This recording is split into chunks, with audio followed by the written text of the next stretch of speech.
রাহিকে ভুল বুঝে ডিভোর্স দেবে রাহুল। সম্প্রতি শুধু তোমারই জন্য ধারাবাহিকের একটি নতুন প্রোমো প্রকাশিত হয়েছে, যেখানে দেখা যাচ্ছে রাহুল তিতলির ফটো পুড়িয়ে দিচ্ছে। তখনই রাহি এসে বলে, এভাবে সব কিছু কি পুড়িয়ে ফেলা যায় রাহুল?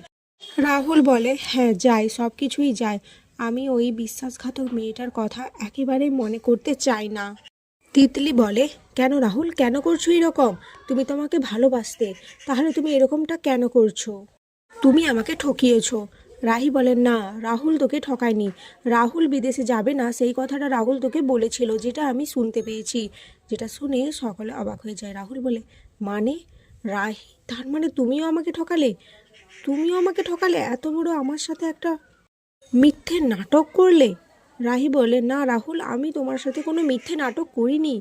তুমি আমাকে ভুল বুঝছো। কিন্তু রাহুল কোনো কথা শোনে না।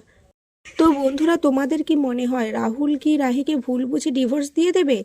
কমেন্টে অবশ্যই জানাও।